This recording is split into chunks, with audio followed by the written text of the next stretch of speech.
Boxing King Media in association with Boxer with me. We're here in Poland. Spencer, Oliver Spence, great to see you firstly.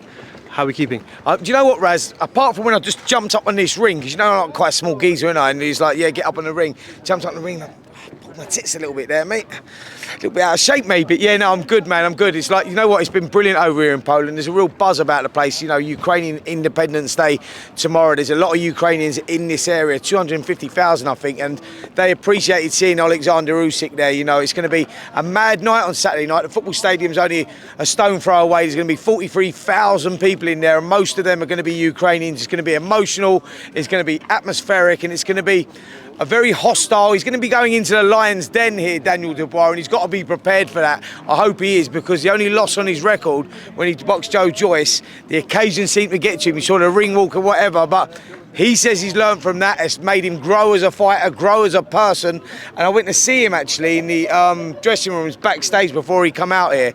I said to him, listen, you know, Daniel, it's all about opportunity. You know, heavyweight boxing steeped in upsets. You know, you go, Mike Tyson, Buster Douglas back in 1990 Tokyo. You more recently, Lennox Lewis, Oliver McCall, Lennox Lewis, Zane Rackman. Andy Ruiz even knocking out Anthony Joshua. I said, you winning this fight will rank up there with them, but you've got the opportunity and you've got to go out there and you've got to take it. Easier said than done with someone like Alexander Usyk. He looked today like he'd grown into a fully fledged heavyweight, but he still had that elusiveness, still light on his feet. He was even having a little rave in there at one point. So, you know, emotions are going to run high on Saturday night for the reasons I said with Ukraine and what they've been through in recent times. But, you know, it's opportunity. It's all about opportunity for Daniel Dubois, and he seems in a nice, confident, relaxed mood. He's got the size and physicalities to pull it off. You know, he's very heavy-handed. He's only got to land the shot, and he's got to take the opportunity. But he has to close the space. He can't give Usyk the time, but he's got to be educated, because we know how good Usyk is. I know you're short for time as you've got to rush, but just want to get your reaction on Nigel Benn's comments about yourself and Simon Jordan and TalkSport. Yeah. I mean, could you understand what he was saying? Not really, if I'm totally honest. You know, because it's not.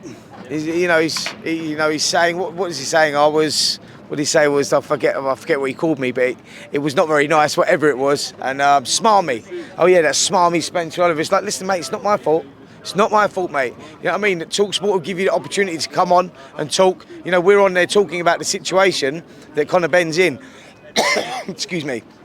Situation that Conor Benn's in with the 2 failed tests, and you know, I think that whole narrative was thrown out there that Conor had been cleared and whatnot, and he hadn't been cleared. Jurisdiction had lifted the suspension, but he's still got to clear his name with these 2 bans, you know. And I think that Nigel's not happy about it. Obviously, it's his son. Conor obviously is not happy about it, but they've had numerous opportunities. He even slagged off Simon Jordan as well. Simon sent something out there today actually on TalkSport saying, "Come on, mate."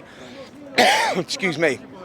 Come on the show, you know, say your side of it, you know, because we're talking about it. But if you feel that you want to say something, forget all that, like, what did he say? Oh yeah, you know, I'll give Spencer a slap, but I can't do that because I'll get nicked. What are you going on about, mate?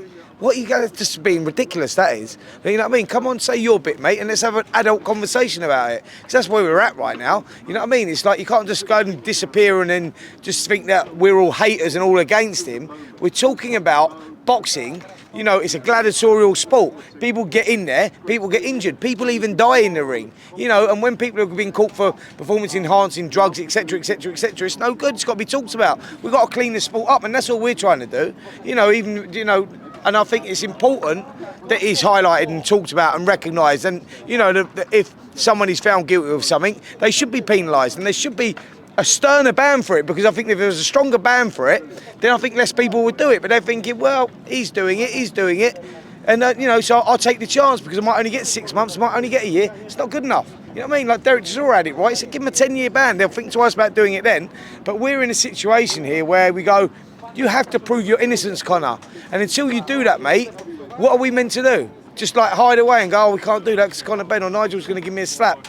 It's not acceptable, really. I think the behaviour was stupid, and you know, why don't you just come on TalkSport and talk about it? Did you see the press conference yesterday? KSI, Tommy Fury, yeah. Logan Paul, Dylan Daniels, and then obviously John Fury as well. Sorry, I forgot his name for a moment. John Fury as well. What do you make of that? I'm glad that John went on and apologised. He done put a video out today apologising for his behaviour.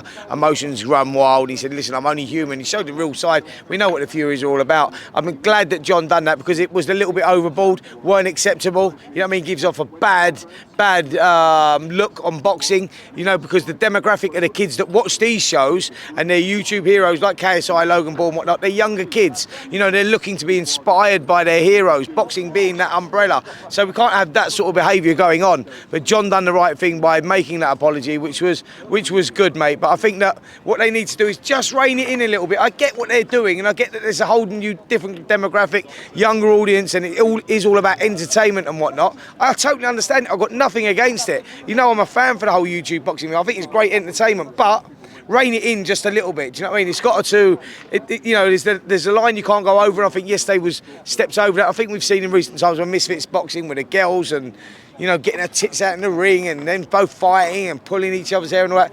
We don't need that. Do you know what I mean? We don't need, like, it's a little step too far. So John Fury done the right thing by making that apology. There's a few whispers, I'm not sure if you saw them online, that Joshua might not just fight Wilder next. Yeah. Well, I personally think he does go into the Wilder fight. He wants to fight again. He was talking about fighting again this year, but I think if he fights this year, then, you know, the Wilder fight is being talked about, and I think there's strong rumours circulating that fight will happen in January in Saudi Arabia, where Joshua wouldn't have time to get another fight in before then, you know, without going into that fight. So I think, look, he got that showreel knockout that he needed against Helenius. Helenius approached that fight differently to what he did when he boxed Wilder. When he boxed Wilder, he rolled the dice, man, took the fight to him. And if you do that, and it's not an educated pressure and you got defensively open, you're going to get knocked spark out. I think what we saw from Joshua was, actually, he's been working on defence, the foot movement was a little bit smoother, and the knockout was clinical, and that was what he needed to regain, reinstall that confidence that he's lacking in his own ability, and I think he'll take a lot from that, and we'll see a different Joshua again against Wilder. That now makes that a much more even fight than it was before the Helenius fight.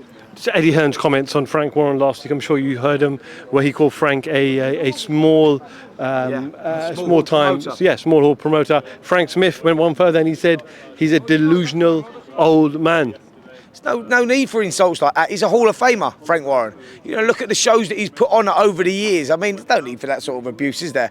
I don't like that. I think that what Frank Warren's done over the years, what he's done for boxing, you know, the shows that he's promoted, you know, he's been an incredible ambassador for the sport and an incredible promoter. So yeah, I don't like to hear that sort of talk, really. I like Frank, and I think that what he's done and what he's still doing, by the way, is amazing.